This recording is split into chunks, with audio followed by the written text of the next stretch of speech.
Welcome to the Sisterhood of Limitless Living. I'm Dr. April Moreno, autoimmune wellness researcher and professional helping women around the world to live their best possible lives despite the autoimmune condition. Listen in as we speak on various topics about the autoimmune journey and interview amazing and inspiring women who are living and thriving despite their autoimmune condition. Let's get started.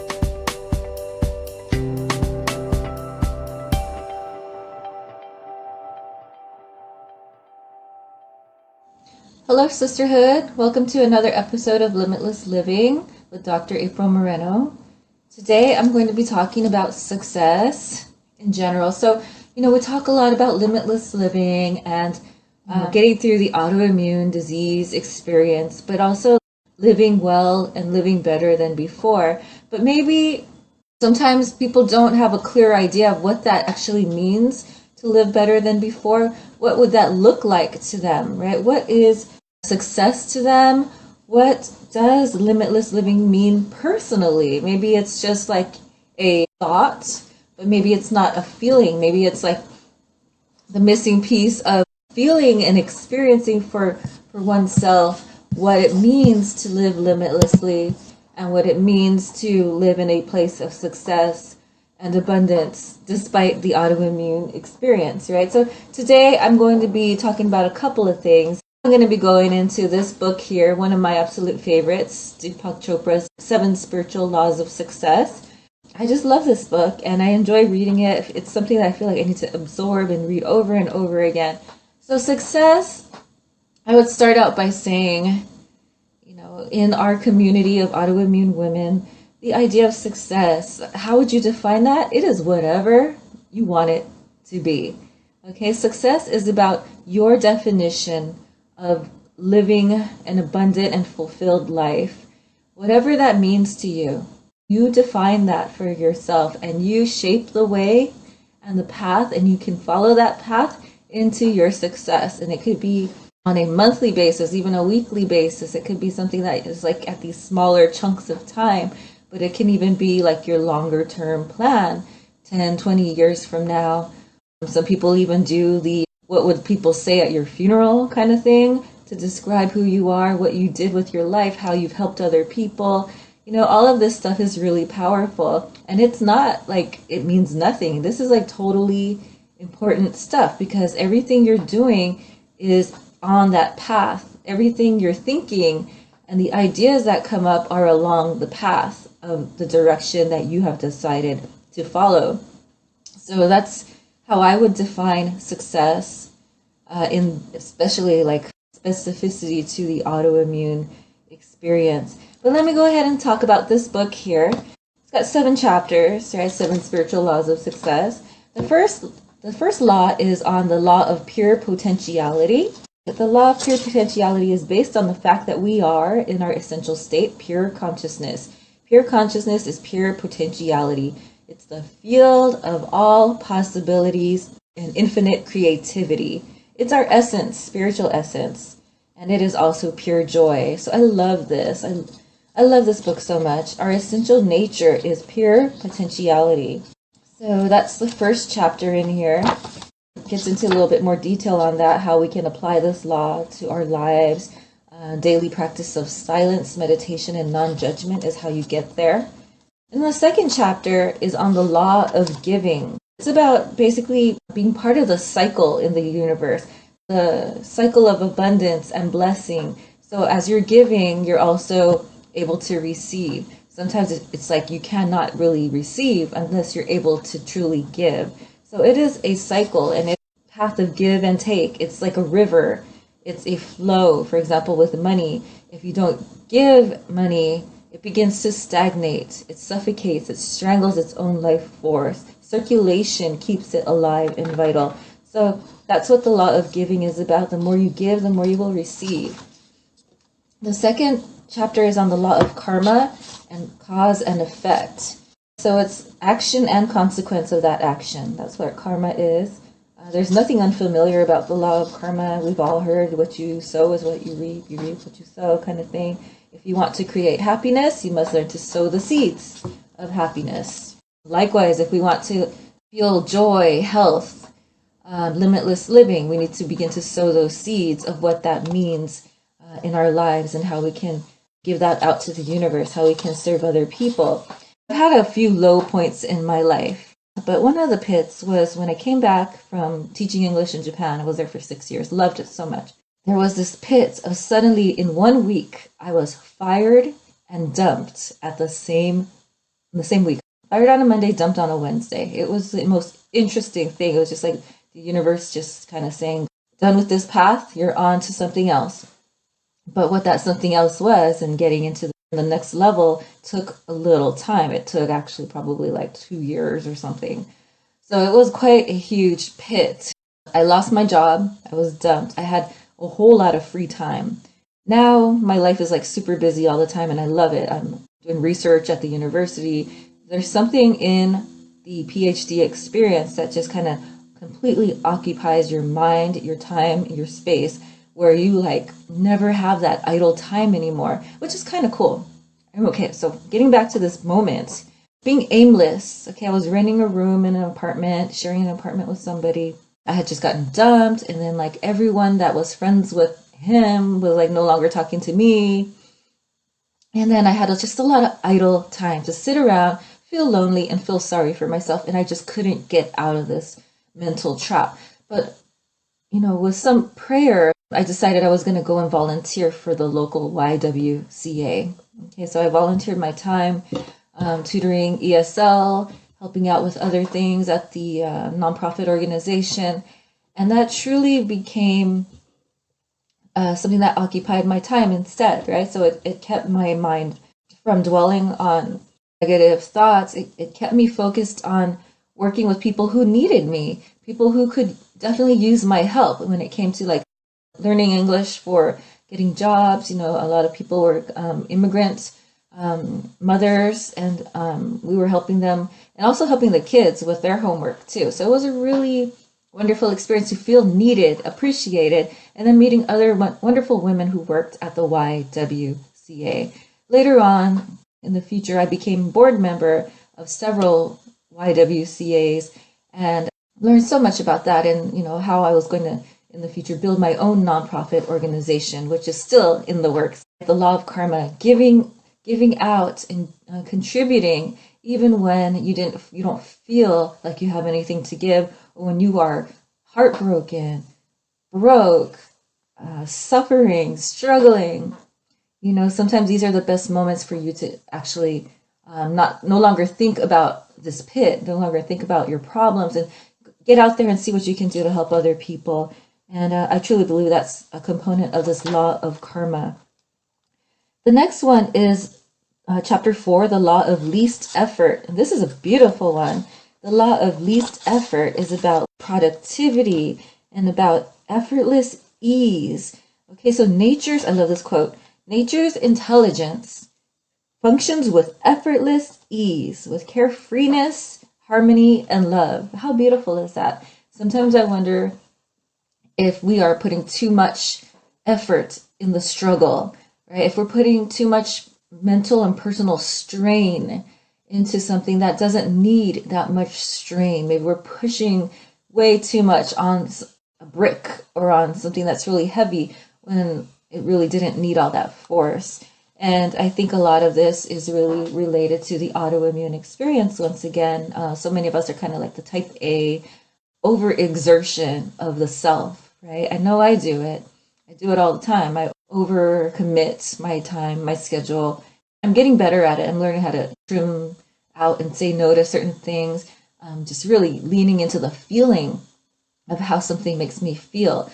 Even today, I go to these meetings, weekly meetings, where the topic is nice, but I feel like my role there is not very valued, and I feel that my participation there is like not something that is needed, to be honest. Like, I'm learning a lot. It's a great experience, but I feel like it's going to be temporary because I don't like the way it feels. And so again, over cluttering our schedule and over committing to things, we need to decide which things are most important to us, which things feel really good being there for us, investing our time into, and things where we feel really appreciated. The law of least effort, I believe, is one of those components where we only want to work in these places where we feel that carefreeness, harmony, love, joy. We create success and good fortune with effortless ease. The principle of least action, of no resistance. How beautiful is that? It's the principle of harmony and love. And that's how we fulfill our desires. That's one of my favorite chapters. I feel like I just need to bathe in it. Just sit here and just absorb every word of this chapter. How to apply the law of least effort, practicing acceptance, taking responsibility for our situation and the events that we see as problems. Okay, so we can make changes to our problems. We are not helpless people who are subjected to things, right? Putting it kindly, we're not victims. We have a say. We have decisions to make. We decide where we want to go. If we are not feeling welcome or appreciated or valued, these are things that we don't need to get ourselves involved in. Here, this is another good point here, that the idea of remaining established in defenselessness, relinquishing the need to defend your point of view. Don't even try to prove yourself to people who do not see your value. Kind of a fruitless effort. It's exhausting, it's draining, and truly speaking, they're not at your level. They're not receptive to who you are.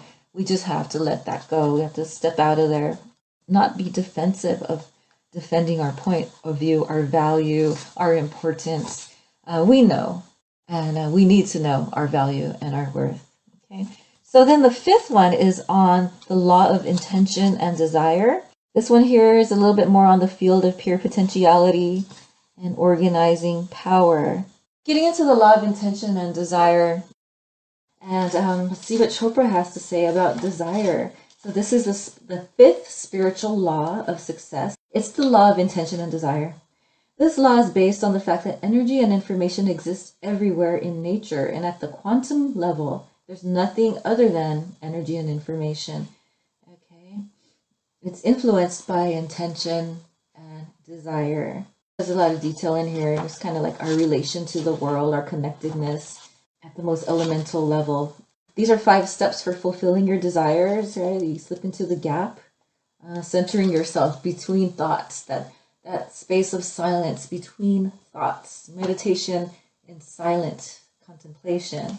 Once we're there, we can release our intentions and desires to the universe, being established in the awareness of your true self, relinquishing your attachment to the outcome. We don't have any control over the outcome. Things appear the way that we don't necessarily expect them to appear. When God answers our prayers and when the universe answers our desires, they often don't look specifically exactly the way we imagined. They look in a way that is better, the best possible situation for us at that time. Letting the universe handle the details. So our job is never the how. It's about the what. It's about clarifying and being focused in and specifying what we need, what we desire. But as for the how it's going to happen, that is the beautiful mystery. The law of detachment is the 6th one. The law of detachment is where we have the wisdom of uncertainty. It's the freedom from our past, from the known. And this is freedom from the prison of past conditioning. And in our willingness to step into the unknown, the field of all possibilities, we surrender ourselves to the creative mind that orchestrates the dance of the universe. Here we have the law of detachment. In order to acquire anything, you have to relinquish your attachment to it. You don't give up the intention of your desire, but you give up the way that it's going to unfold. We know that security is in kind of a myth. It's an ephemeral thing. We cannot attach to money. We cannot attach to things as security. Factoring in uncertainty as an essential ingredient of your experience. It's part of the journey, right? And then also stepping into the field of all possibilities and anticipating the excitement that occurs when you remain open to an infinity of choices. Then at this point, you can experience all the fun, adventure, magic, and mystery of life. All right, so here we are into the 7th step of the spiritual laws of success. The 7th one is the law of dharma, or purpose in life. Everybody has a special purpose in life. This is something I enjoy talking about with my clients. What do you believe is the purpose that you have here on earth. It's a very specific and a very powerful, very beautiful message that God has encoded into you from birth throughout your life. There is a certain thread you carry throughout your life where you feel like this is your purpose. This is what you are here to do. And it could be something very general, but it has a theme. So my purpose throughout life has always been about helping women. It has always been about women around the world. It is something always about joyfulness and possibility, living an amazing life. This is something I've felt very strongly since age 5, age 7, age 11, and then onward. I feel it in my core. This is my purpose.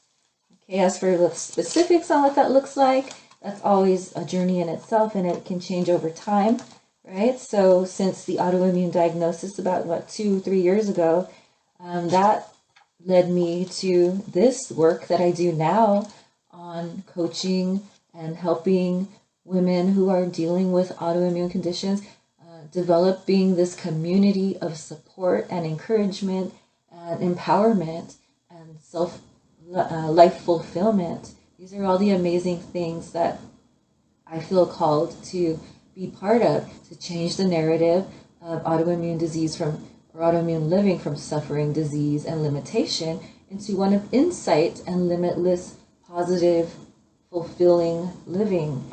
And so that is what I believe my purpose is at this time. And I've been feeling that way for, we're into year 2 now, and I love every day of it. The law of Dharma, purpose in life, we need to find out for ourselves, what that is. Apparently this is inside of us. There's a goddess in embryo form that wants to be born, and that's how we can express our divinity. Isn't that beautiful? We are here to discover who our true self is, to find that out on our own. It's something spiritual. It takes a lifetime to truly know who we are. That's a long journey. But, I think we have glimpses and glimmers of our purpose from childhood onward, things that we feel drawn to become, to do here, to serve here on earth as our purpose and our role. We're all here to discover our higher self or our spiritual self. I love this quote, and I've heard it several times in several different ways, but we are spiritual beings currently having a human experience. Very often we don't realize it on a day-to-day basis, but our human experience is very short, right? But our spiritual experience, our spiritual identity is infinite. On earth, we see things in a very limited way. Here, thinking about your purpose, thinking about questions about how you can help others, how you can be able to help others in the world, how you can be of service, right? This is so important. Discovering your unique talents, enjoying yourself in this process of enjoyment, enjoying yourself in this process of self-discovery. Discover your divinity, find your unique talent, serve humanity with it, and you can generate all the wealth that you want. Isn't that beautiful? And then 3 steps in this process of identifying Dharma or purpose in life. It's about lovingly nurturing the god or goddess in embryo that lies deep within your soul. Paying attention to the spirit within you. Awaken to stillness within. And then also making a list of all of your unique talents. What are your unique talents? Third one is on just asking yourself again daily, how can you serve? How can you be of help? So that is all of this little book here on the 7 spiritual laws of success. It's a beautiful book, and just being able to highlight this with you all and share this is really a great way for me to further digest the message, because there's so much within each of those different 7 spiritual steps. And so that is my message to you for today. My talk today is the book review on Chopra's 7 spiritual laws of success. If you've read the book, feel free to comment and let us know how this book has changed, influenced your life. Thank you for listening to the Sisterhood of Limitless Living podcast. If you like what you heard, come and follow us and subscribe on iTunes or give us a review. Also, you can join us on the Facebook group, The Sisterhood of Limitless Living, or come visit me on my website, aprilmorenophd.com. Take care.